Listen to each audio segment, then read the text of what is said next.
হোটেলের ফ্রিজে পচা মাছ, ঠান্ডা পানীয় বোতলে নেই মেয়াদের নির্দিষ্ট তারিখ।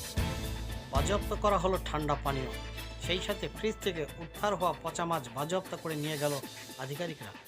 শনিবার দুপুর 1টা নাগাদ ধূপগুড়ি শহরে থানা রোড এলাকায় পুলিশকে সাথে নিয়ে খাবারের হোটেলে আচমকা অভিযান চালায় ধূপগুড়ি পুরসভার স্যানিটারি ইন্সপেক্টর অঞ্জন রায় সহ পুরসভার কর্মীরা।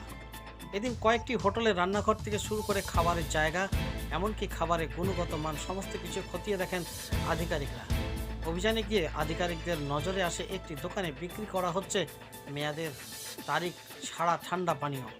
সেই ঠান্ডা পানীয় বাজেয়াপ্ত করা হয়। পাশাপাশি দোকানদারকে কড়া হুঁশিয়ারি দেওয়া হয়েছে। অবিলম্বে ওই কোম্পানির ডিস্ট্রিবিউটরকে নিয়ে পুরসভায় দেখা করার নির্দেশ দেওয়া হয়েছে। এরপর একটি হোটেলের রান্নাঘরে ঢুকে চক্ষু চরক গাছ আধিকারিকদের। হোটেলের ফ্রিজ খুলতে বেরিয়ে এলো কয়েকদিনের বাসি মাছ। সেই মাছ বাজেয়াপ্ত করে নিয়ে যায় আধিকারিকরা। কেন এতদিনের বাসি মাছ ফ্রিজে? হোটেল মালিককে ধমক দিতে দেখা যায় আধিকারিকদের।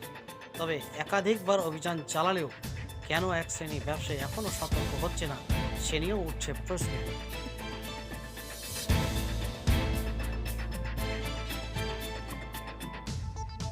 আজকে মূলত আমরা ফুড বিজনেস যারা অপারেটর আছে, খাদ্য ব্যবসায়ীগণ, সেখানে হোটেল, মূলত মিষ্টির দোকান, এগুলোকে আমরা টার্গেট করছি।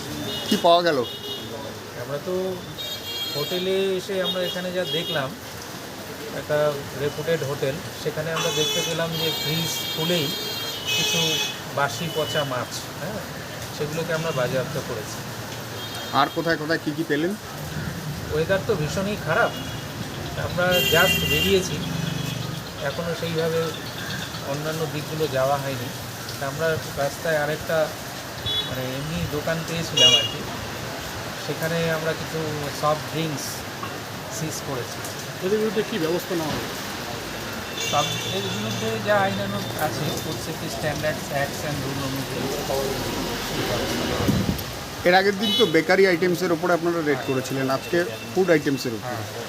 তো সেক্ষেত্রে ধূপগুড়িতে মাথা গজিয়ে উঠেছে বিভিন্ন বিরিয়ানির দোকান, সেগুলো জায়গায় হ্যাঁ, আমরা যাব, আমাদের প্ল্যান আছে। আগেই তো সেগুলো ডিসক্লোজ করা যায় না, কখন কোন দিন কোথায় যাবো আর কি, আমাদের প্ল্যানিং আছে আর কি।